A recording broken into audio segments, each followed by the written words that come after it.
Yo YouTube, Cobalion Council here, and today I'm here with another episode of Teachy TV, episode 11 to be exact. But today I will be talking about risk versus reward.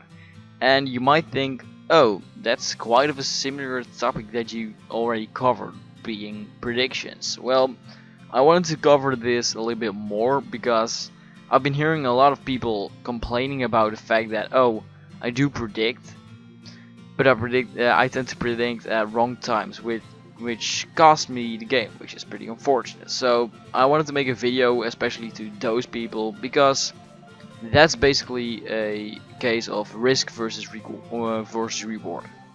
You have to know at what times you can make a prediction and what can cost it. If the prediction goes wrong, what's the consequence, does it cost me the game, etc, etc. So at first I'm going to be talking about people that do take risks and people that don't take risks. Well, if you are a pretty safe player, you might switch sometimes. You might predict someone to switch. You don't really want to do it that much, just because of the fact that, oh, what if he doesn't switch? It can maybe cost me a mon, it can lead me into a bad matchup. So they tend to like maybe predict, but no doubling. Well, risky people in games, if you play risky, you can double switch. A risky person just double switches because of the fact that it knows it can win a game, it can win momentum, etc, etc. And that's basically one of the staples of predictions. The prediction is most of the time just to win momentum, or to predict a certain matchup.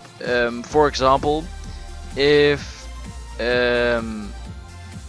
you can play risky if you have a bad matchup. For example, if you have a really bad matchup versus the opponent's team, you have to play really risky to win a game most of the time, because if you do play safe and you don't have a good matchup, in the end you will lose to a certain mon.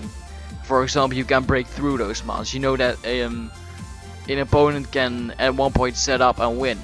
So playing risky is a lot of the times when you have a bad matchup. You have to take risks in order to gain that momentum that you lost by having a bad matchup.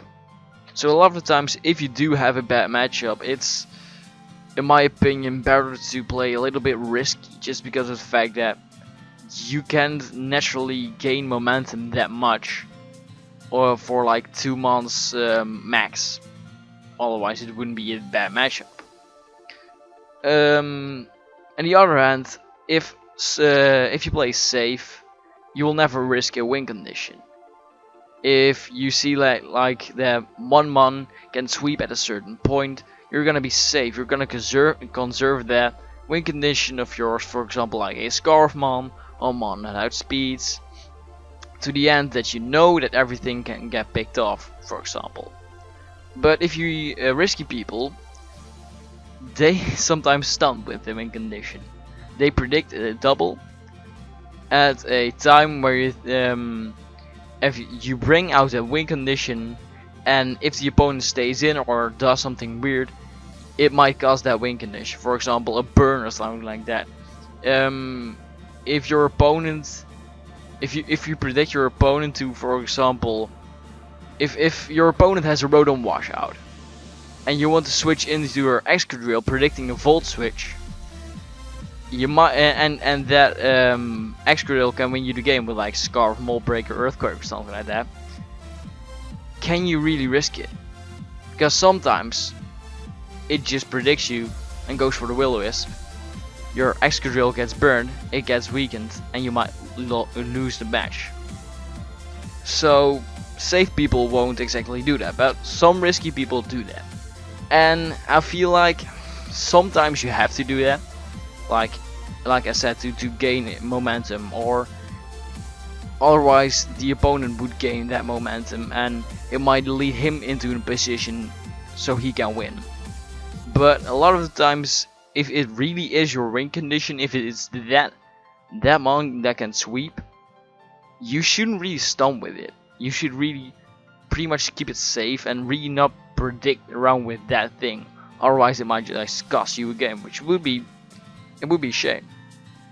So another point is that safe people, like I said, they set up at the last moment. If they know like a certain setup, Mon can win, they set up at an opportunity so that they know everything get knocked out. And sometimes it's not even the best play, because a lot of people they tend to forget about the fact that a setup is a nice wall breaker as well. If you set up a Dragon Dance with Charizard X, it might be good for like late game, but if the matchup is bad, you can just nuke straight away in the beginning, set up one Dragon Dance, nuke the walls that can take it, and might just clean up for a certain Armon to really win late game.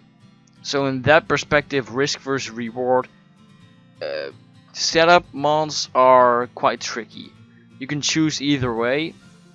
I mean, sometimes it's indeed good to keep those win conditions that can set up in the back, but if you don't get that opportunity, it might suck.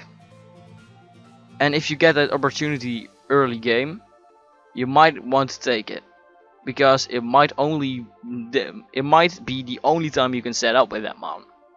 So at times you have to take that risk. And the next point I want to talk about is a safe person plays to their knowledge. So for example, I will pull up a OU team of mine for like Sub-Team Tuesday.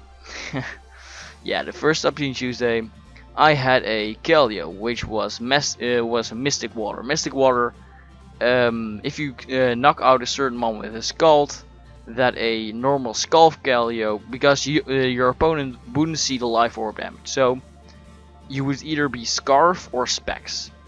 Your opponent thinks that. And a lot of people that play safe don't realize that, oh, my opponent has to know I'm Scarf with my Lando. You might be Bandit, but if for example, if this was Scarf, like, oh, my opponent has to know I'm Scarfed, so I can play around with that. Oh, my opponent knows I'm Mystic Water, so I can play around with that. But sometimes you gotta stunt. You gotta predict your opponent to predict a certain set. So, like I said, that Mystic Water might lead your opponent to believe like, oh, that's certainly Specs. So you can predict your opponent to switch in that water resist that might not take a fighting type move, and you can just knock it out with a fighting type move, just because of the fact that you don't always have to think that your opponent knows your sets, because sometimes you can bluff, and bluffing is sometimes really risky, but sometimes it pays off. Bluffing a certain item, or for example, when I used this thing in a live once in the Sub-Team Tuesday, I played it like it was Scarfed. I had it in the back so that my opponent thought like, oh, this man has a Scarf Lando, so I can't bring out that mon just yet. Well, in the end, I had a Bandit one. And Bandit Lando might not be a set that everybody sees on the ladder, and you think like, oh, that's a bad set, blah blah blah, but that's not the point. The point is that it can force your opponent to thinking that it's, for example, Scarfed. So sometimes you gotta take a risk and just make that bluff. Make that bluff you're Scarfed. Make them switch out and go for that other move. Which, it might be risky, because sometimes your opponent is just bad and doesn't think you're Scarf or something like that. But sometimes you have to take that risk, because it wins you a game and wins you momentum. You can knock out that really annoying Pokemon that has been bugging you for the entire match, and it can gauge you momentum. The key word in Pokemon is momentum, I feel like, because if you don't have momentum, you might lose a match, and that might is actually more of a you will lose a match. So bluffing sometimes is really nice, even though it's kind of risky. And like I said, playing risky, it's if you have a bad matchup, it's another possibility. If you're in a tough situation, like your opponent's win condition is out or something like that, sometimes you gotta stunt. You have to stunt or die, because otherwise you might not win a match. If you're in a tough situation, you have to predict those weird things, or you have to make those weird play. You have to lay it all on the line and say, now I'm going out to this thing, and now I'm I'm grabbing my balls and I'm going with my guts and stuff like that. So the last thing I want to talk about is that playing safe sometimes isn't very good. If you keep on switching to that one mon to resist, for example, if you keep on switching your Excadrill into a Rotom, predicting that Volt Switch, your opponent might predict that at a certain point and go for that Will-O-Wisp. So at sometimes if like safe plays don't always win a match. In a match you pretty much always have to make a risky play, because if you are getting too predictable for your opponent, you're not winning matches. Because if you face a good opponent, he can play into that. He can read you, and you don't want to have that. So certainly if you're in a bad situation, or you feel like you're not gauging anything, you're not chipping down those walls, or you're not letting your right win conditions come in, sometimes you just gotta have balls and go for that play, because otherwise you might not win. And that's the key factor of like risk versus reward. That's stunt or die, because all in the end it's a game of chess pretty much, and sometimes you have to take that risk to even remotely win a match, to come close to winning that match. Because like I said, like all these arguments are just pointing towards that. I'm not saying that you should be risky every turn. Sometimes you have to be safe, like the first turn predictions, or for example, so predicting your opponent to do something at the first turn are a lot of the times pretty bad, because you're pretty much on an even playing field. So going for an early prediction, it's pretty much not a good play a lot of the times. But sometimes in a match you just have to, I don't know, it's like a feeling that you have, like, and I've got a stun right now, and it might cost me the match, but it is the best thing I can do to even to win this match. So I hope you guys grasp the concept, or just the concept of risk versus reward. Like I said, sometimes you have to play risky, sometimes you have to play safe. It's pretty much all about the feeling that you have about the play. So that's pretty much it. I hope you guys learned something from this episode. I hope you guys that requested it from the prediction episode follow it a little bit.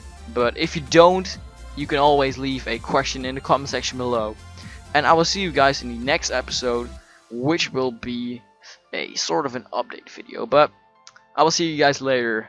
Peace. I want to take this team for example. It's an OU team that I used a while back. It was an RMT, I believe. A lot of people used it. A lot of people. It was a really good team. It was based around Volturn with Mega Man Network, and offensive Tornadus T with U-turn. And these two are just like Ferrothorn and Garchomp were there for the hazards. You have like a wall breaker in Azu, and you have the beast called Hoopa.